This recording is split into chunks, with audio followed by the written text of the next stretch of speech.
Coach, so glad you could join us. I believe you know everybody here. This is Brenda Howley, lawyer from Montgomery. Ma'am. Why don't you take a seat and let's get started. Go right ahead. Did you have an evangelist of some sort speak to the team this year and last? Yes. Was this activity school-sponsored? Was it required? Well, it just sort of happened. It wasn't required, at least not the way that I saw it. Last year, did you recite the Lord's Prayer before and after each game? Yes, we did. Did you dismiss players because they didn't want to be a part of this? Yes, he did. That is an outright lie. Your son quit. Coach, are you aware of the U.S. Supreme Court ruling on this issue? Because you're in clear violation of it. And whether you like it or not, you are breaking the law. See, I think this has more to do with the color of my tailback than God. I want you to stop all religious activities until this board has taken this matter under full review. You mean on school property? I He's mean talking about all activities. Otherwise, you will be removed as coach from Woodlawn High School. Some people are surprised to discover that becoming a Christian doesn't put an end to adversity and disappointment. Rather, it invites it. I played college basketball. Well, played may be a stretch of the imagination, but I was on a college basketball team, and the coach explained it this way. He said, "Stone, I got you on the team so that after the game is over, the cheerleaders have someone to hug that isn't all sweaty." So I was in a lot of games, but I noticed I never was in any games when it was at really a critical moment. Now, I practiced, I prepared the team for the action. I was right in the thick of it. If we lost, my heart ached. If we won, I celebrated. But you know what? A close game, whenever you would lose, I mean, you could always think of one play that you wish there was one thing that would have gone differently. And that's kind of how it is when it comes to sports. You always think of one more thing. But you know what? There's always another game the next week. And you can't change the outcome once the buzzer sounds. Now, in reality, in real life, that's not the case. Because we face disappointment and adversity, and suffering is much harder to deal with. And for many, coming into a relationship with Jesus, it seems to be an instant relief for that suffering. I mean, you feel intimacy with God. You're on a spiritual high. You're on top of the world. But life up there is kind of short-lived. There's something quite interesting when you study the Gospels in the New Testament. You know, we don't really have any biblical record of Jesus encountering opposition in his adult life until after he was baptized. Baptism is an invitation for God to be beside you through suffering, not exempt from it. But here's the thing, baptism will not make you invincible. In fact, what happens is, anytime you make any spiritual commitment to Christ, you awaken the power of darkness. And Satan has no need to bother you or come after you as long as you're living for him. He's thinking, why mess with whatever it is that's working? But the Bible says that he's the prince of this world, and if God allows it, Satan can alter or affect your health and your wealth or your circumstances. So realize that when you take a stand for Jesus, it may be followed with some related or unrelated consequences. Your company may downsize you. Your health may fail. Your friends may desert you. Jesus never promised exemption from adversity, but what he did promise was that you would never be alone. You'd have the Holy Spirit living inside of you, that he would walk beside you, even when you walk through the valley of the shadow of death. And what is painful today will produce character tomorrow. As is often the case, when it rains, it pours. And sometimes, rather than things getting better, sometimes they get worse.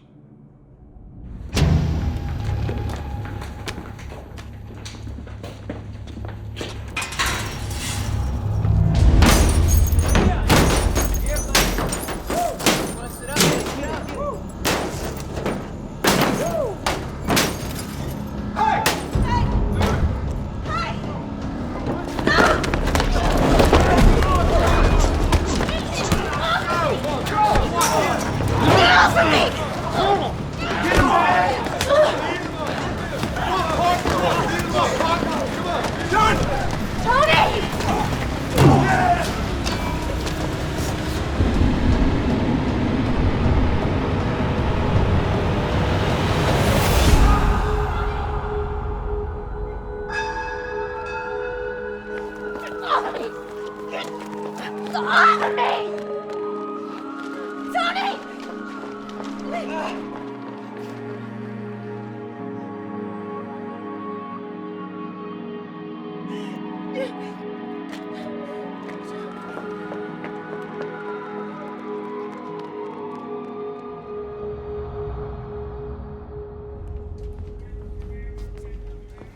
Legs hurt, but I can play. Who did this to you? 20 students and nobody saw a thing. I find that hard to believe. Look, if the director of the school board or any agents or police want to ask you any questions, just direct them to me, okay? Yes, sir. Thank you, Coach. I'm sorry. It's not your fault, Andy. Yes, it is. Back in the 1980s, Dave Dravecki was a star pitcher for the San Francisco Giants until he was diagnosed with cancer. And his left arm, his pitching arm, was actually amputated along with a part of his shoulder. Now, this Christian man never wallowed in self-pity. He faced it incredibly well. A couple years after the surgery, I had the privilege of actually getting to speak on the same program with Dave. And I asked him, I said, how have you kept such a positive spirit and positive attitude? He said, well, God has taught me something the last couple of years. He said, God taught me that if you've ever been on a mountaintop, you won't find any lush vegetation there. He said, the lush vegetation is always down in the valley. He said, you know why? He said, it's because that's where the soil is the richest, and that's where the most growth takes place. He said, what I've found is that through this valley, God has been helping me to grow and to deepen. When Dave Dravecki was knocked down, he got back up. He allowed the setbacks and the adversity to deepen him. So the question becomes, how do you deal with disappointment? Well, I hope that you're involved in some type of a small group or some group of Christian friends that can lift your spirits. And hopefully the people who are watching this with you, maybe they have your back and they can give you encouragement. But they can also speak truth into your life. Because sometimes you don't need a pat on the back. Sometimes you need a kick in the pants. You need to end the pity party and just kind of get on with life. Because in this life, we all need all the help we can get. The enemy will never cease in his efforts to try to break our spirits and destroy our resolve.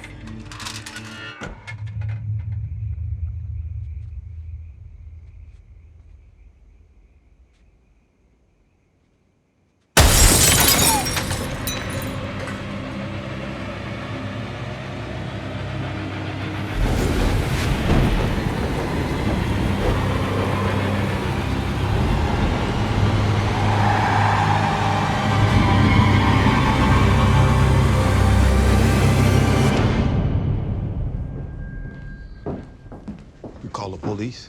No, I did not. I'll call them. You okay, champ?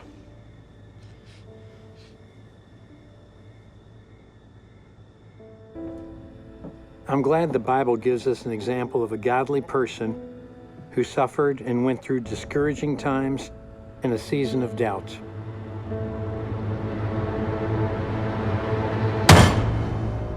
John the Baptist had been in prison for several months.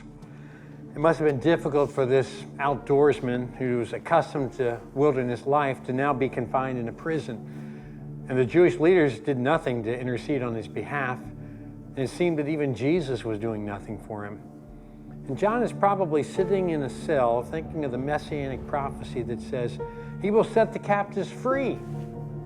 There's a buzz about Jesus, but from prison, all that John the Baptist is hearing are crickets.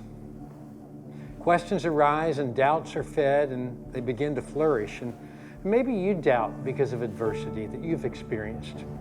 In time, the chaos of life can lead to a confusion of spiritual understanding. If there is a God, then why did this happen to me? Have you ever been in one of those seasons where it seems that everyone else is getting answers to their prayers and they're getting positive answers at that? You know what I'm talking about. In the movie. For the chaplain, Hank Irwin, people are responding to Christ. For Tony, he's getting to start on the football team, and he's got the girl, too.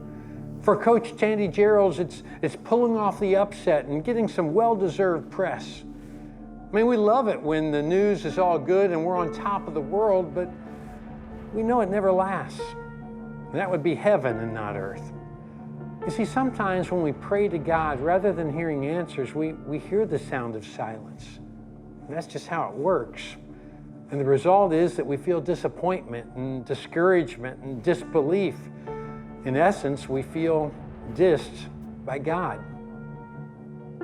I spoke with a woman who, for several years, had tried to get pregnant. She just kept waiting and praying, and we all prayed on her behalf. And then she defied all medical odds, and somehow she became pregnant. I mean, the family was overjoyed. Her husband was thrilled. We all were. But then she had a miscarriage. And she wonders why. Why would God allow this to happen? Why get their hopes up only to cruelly dash them? The cynic or the atheist would say, well, that's quite a divine being you've got there, a true God of love. And then doubt starts to creep its way into the life of a believer. And for John the Baptist, he sits there wasting away in prison. And the more he begins to question whether he got it right or not, the less he seems to sense that God is with him. In Luke chapter 7, John asks some of his followers who have visited him to personally relay a question to Jesus himself. And in Luke chapter 7, verse 20, it says, when the men came to Jesus, they said, John the Baptist sent us to you to ask, are you the one who's going to come, or should we expect someone else? But the Bible doesn't say that Jesus answers their question. Instead, in front of them, it says, he heals the sick, he gives sight to the blind. And after he's done these miracles, all of a sudden, he now answers them. And he replies to the messengers, go back and report to John what you have seen and heard. The blind receive sight, the lame walk, those who have leprosy have been cleansed, the deaf hear, and the dead are raised. And the good news is proclaimed to the poor. When John wanted answers, all he got was a call to have faith. And Jesus tells him to examine the evidence and to decide for himself. You see, Christ offered transformation and told the people to have faith, even when times were tough, even when the hits just keep on coming.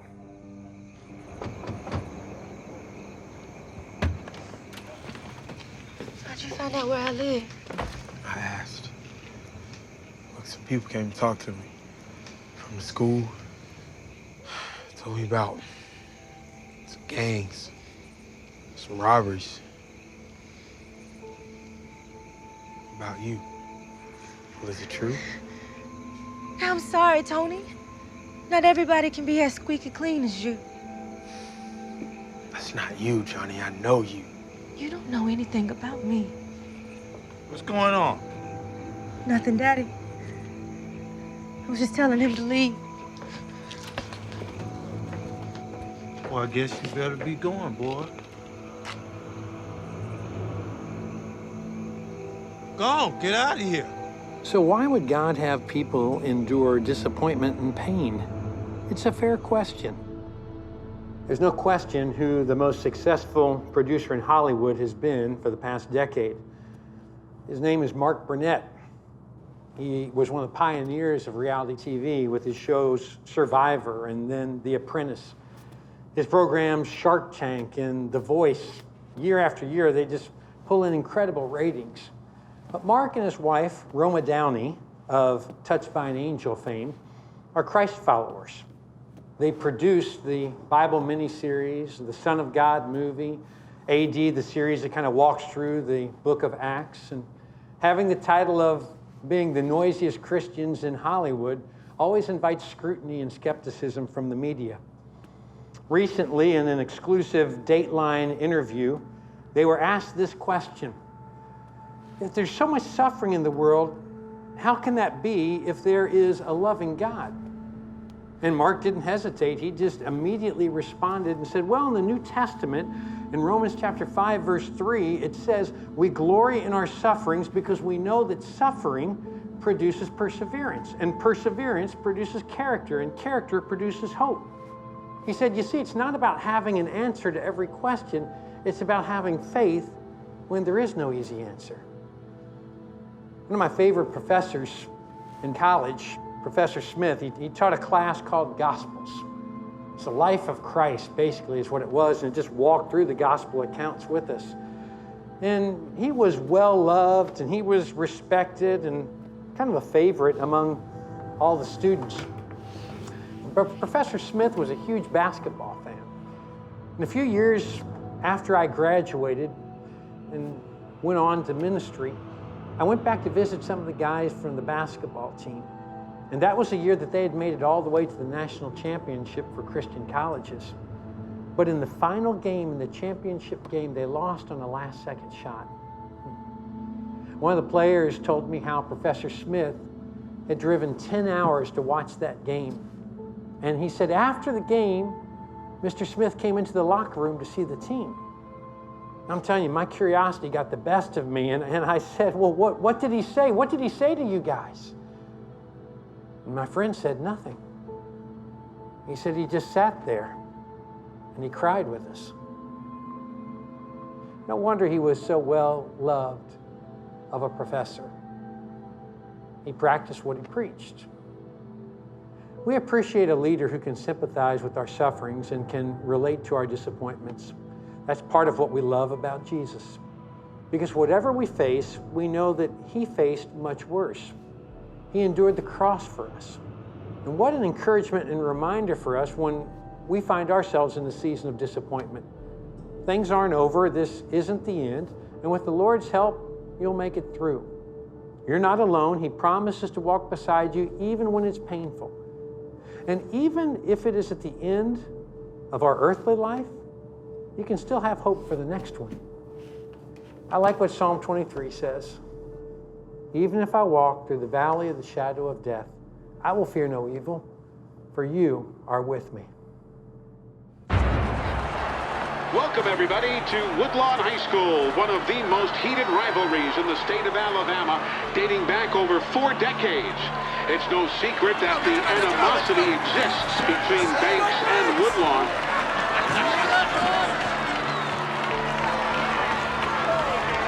Move on overseas. Gentlemen, shake hands. Have a good, clean game. I want you to punish him. Do you understand me? Yes, sir. What happens to compassionate people? They lose! They lose, that's right. Let's go! They lose! They lose! It's been a Cinderella season for Woodlawn, but they have to win here tonight, or that fairy tale is over. Okay, come on, man. Everyone take a knee. Our Father, who art in heaven, hallowed be thy name. Jesus can't save you now, coach! This is check football! Jesus can't save you now! Amen. Are you ready to beat Banks? Yes, sir! I said, are you ready to beat Banks? Yes, sir! 1, 2, 3, believe!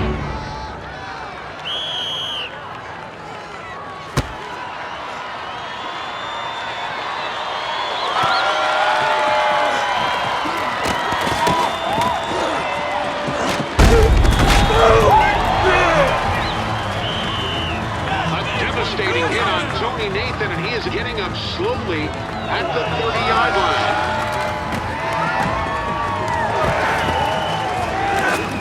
Nathan looks right, then left, nowhere to go. It's a smothering defense and a devastating hit. I'll tell you, this team is smelling blood in the water, and the feeding frenzy is on. I left. 4:24 to go.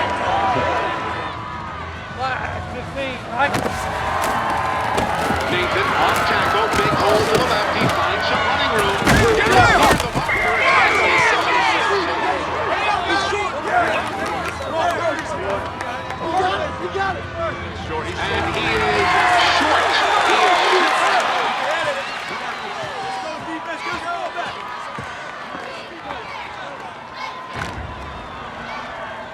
down, set!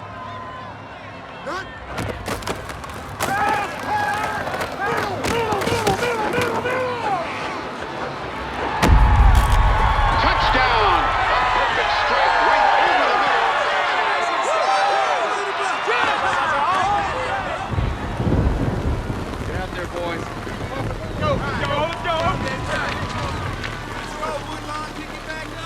silence them, Nathan.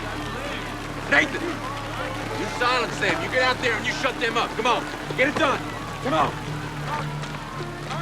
Let's get football, boys! Little bit of rain! Power Sea-Wagon left on one. Ready? Break! 1, 2, 2, 1, 2,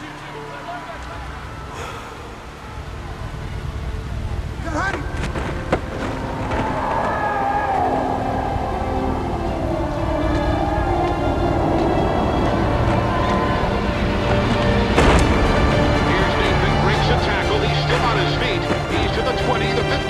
Working his way through the defense towards the end zone.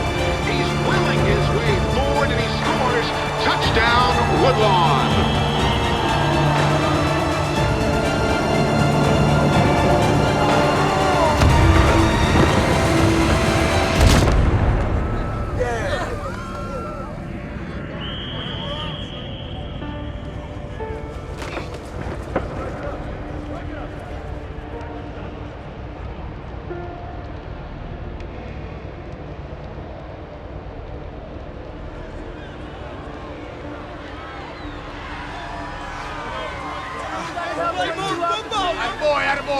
Attaboy.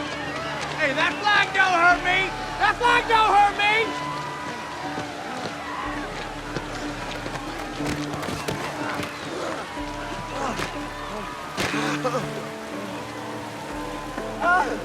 Doc!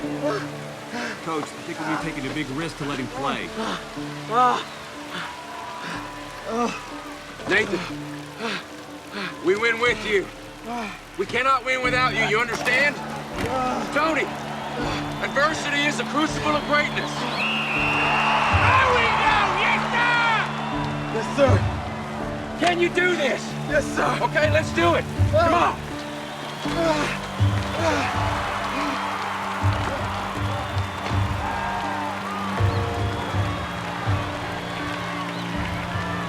Nathan! Let's go.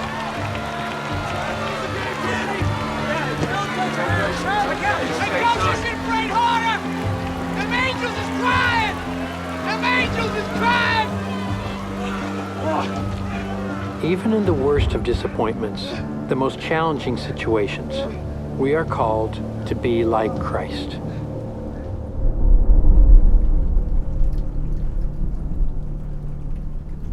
In John chapter 19, when Jesus is on trial, he chooses not to speak up and defend himself, even though Pilate is right up in his face. Pilate says, "Do you refuse to speak to me? Don't you realize I have power either to free you or to crucify you?" And Jesus looks directly into the eyes of Pilate, and then he opens his mouth and he speaks. He says, "You would have no power over me if it were not given to you from above."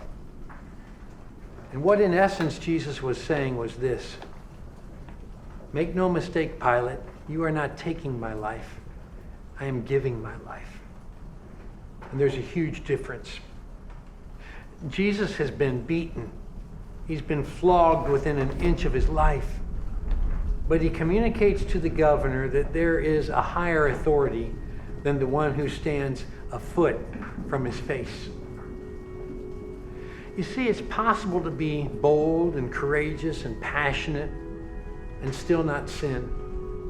And when you are hard-pressed and challenged, you can be Christ-like. You can be an example to others, even in the heat of adversity. You don't need to lose your cool. You can be an example for Christ. You may never have a cross burned in your yard, but some prejudicial word from the lips of someone can cause more chaos in your life than having a brick thrown through your window. James says it like this. He says, when trials come. In other words, expect them. And in the Sermon on the Mount, Jesus says, blessed are you when people insult you and persecute you. Later in the Gospels, Jesus also says, in this world you will have trouble, but take heart, for I have overcome the world. Here's what I want you to understand. How you, as a Christian, handle adversity and trials will reveal the influence that you can have on others. Do you worry? Do you fret? Does it frustrate or anger you? You shake your fist at God and say, I'm on your team. If this is how you treat your friends, your enemies don't stand a chance. Well, they don't. But that's another discussion for another day.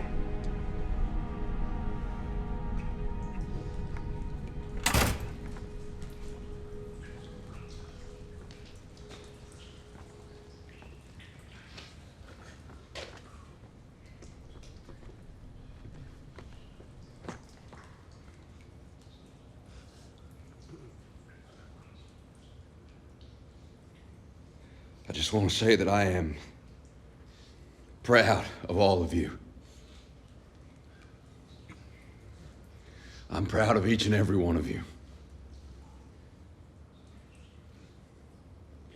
For the game that you played tonight, and the men that you have become this season.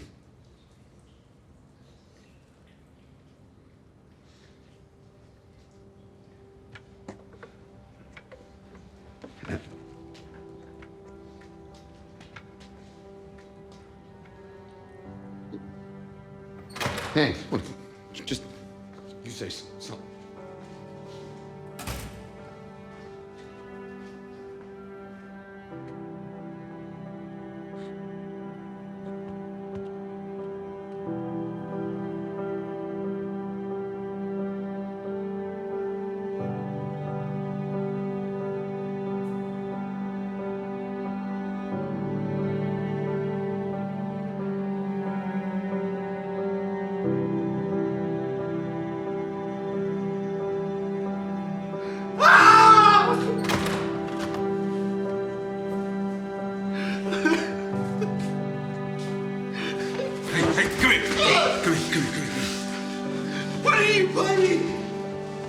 You was more important than winning football games. You are. You are. You are.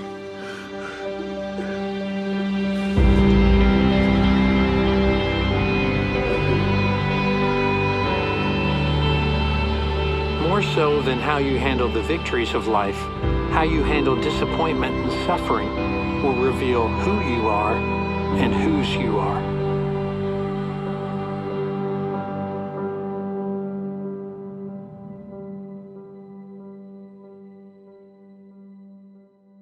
Welcome back. We're honored to have Tony Evans back with us. Tony, thanks so much for this commitment.